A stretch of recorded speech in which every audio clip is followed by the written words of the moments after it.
Happy anniversary my dear husband. আজকে আমার বিবাহবার্ষিকী, মানে ষষ্ঠ বিবাহবার্ষিকী আর কি। অনেক দিন পার হয়ে গেল, আর সেই উপলক্ষে আজকের যে প্ল্যান, মূলত আজকে হচ্ছে 18 তারিখ সন্ধ্যা, মানে রাত এখন, মানে রাত ছিল আর কি যখন সাজাচ্ছিলাম এগুলো আমি। তো প্রথমে আমি হচ্ছে দিনের বেলা কেক অর্ডার করে ফেলেছিলাম কয়দিন আগে। তো কেক আসলো আমার প্রথমে, তারপর কেক ঠিকঠাক আছে কি না এগুলো আমি চেক করে দেখছিলাম যে কিভাবে কি করার, তারপর ফ্রিজে রেখে দিয়েছি। আর এদিকে হচ্ছে রাতের বেলা আমি রান্না করছি, আর রান্নাঘরে লুকিয়ে লুকিয়ে হচ্ছে বেলুনগুলো ফোলাচ্ছিলাম, মানে সব কিছু রেডি করে রাখছিলাম আর কি। তো যাতে আমার হাজব্যান্ড যাতে একটু গুণাক্ষরও যেন টের না পায়, সে যেন না দেখে। তো বেলুনগুলো ফুলিয়ে আমি বারান্দা স্টোর রুম সেখানে লুকিয়ে রাখছিলাম। এদিকে রান্নাবান্না হচ্ছে আর এদিকে বেলুনগুলো রেডি হচ্ছে।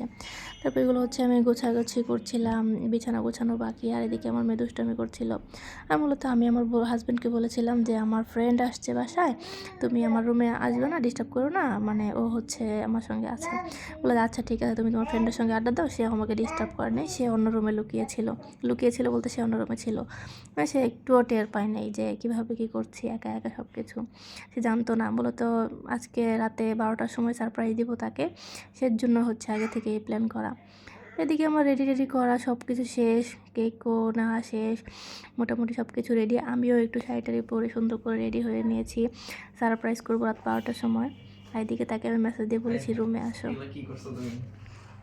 কি করছি? এগুলো কি করছি? না, তোমাকে নিয়ে করছি। না, আরিফা আসে নাই।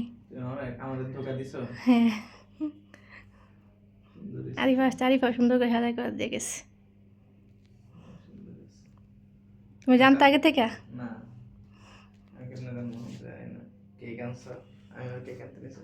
কেক নিয়ে আসো তুমি, সমস্যা কি? থ্যাংক ইউ সো মাচ, এত সুন্দর। এই ছিল হচ্ছে আমার হাজব্যান্ডের রিয়াকশান, মানে সে, আমি তাকে মেসেজ দিয়ে বলেছি এই রুমে আসো, আমার বান্ধবী চলে গিয়েছে। তারপরে সে তো পুরাই অবাক দেখে।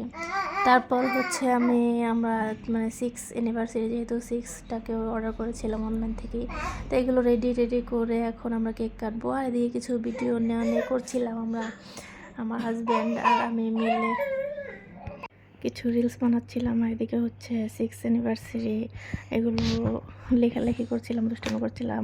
আমার মেয়ে এখানে দাঁড়িয়ে দেখছে যে মা বাবা কি দুষ্টামি করে।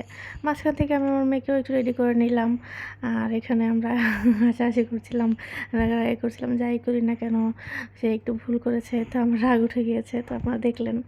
তো এগুলা হচ্ছে আমরা একটু ভিডিও করব, যেহেতু একটু প্ল্যান করেছি, একটু ভিডিও করে মেমোরিতে তো রাখবই। সব কিছু আপনাদের সামনে শেয়ার করলাম। এই তো এখন আমাদের কেক কাটিং পর্ব। আমার মেয়ের অনেক ঘুম আসছিল, একটু হাসাহাসি করছিল না। আর এদিকে সবচেয়ে বড় কাহিনী হচ্ছে আমার হাজব্যান্ডের কোমর ব্যথা। কাজ করলাম আমি আর তার কোমর ব্যথা। যাই হোক, আল্লাহ হাফেজ। দেখলেন তো কেমন লাগলো ভিডিও।